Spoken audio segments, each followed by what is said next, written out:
ఎప్పుడు మాకు వెన్న తినాలనిపించినా ఆ వెన్నను దొంగిలించి తినేవాళ్ళం.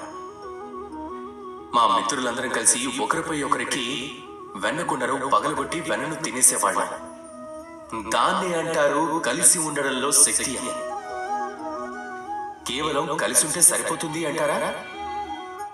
రండి చూద్దాం.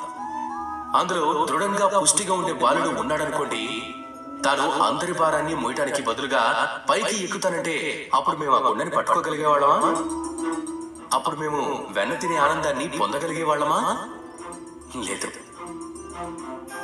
అందుకే కేవలం కలిసి ఉంటే మాత్రమే సరిపోతుంది. ఇక దానితో పాటు ముఖ్యమైనది సమతుల్యత. అప్పుడే కదా వెన్న దొరుకుతుంది. అదేవిధంగా జీవితంలో కూడా సంబంధీకులలో, కుటుంబంలో, సమాజంలో, కార్యక్షేత్రంలో సమతుల్యత చాలా అవసరం. ఈ సమతుల్యత ఉండి అలాగే కలిసికట్టుగా ఉంటే అప్పుడు మనం మన లక్ష్యం వైపుకు వెళ్ళగలుగుతాం, లక్ష్యాన్ని పొందగలుగుతాం.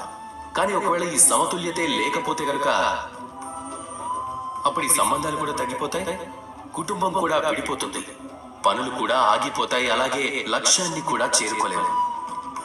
కాబట్టి కలిసికట్టుగా ఉండండి, అలానే సమతుల్యంగానూ ఉండండి.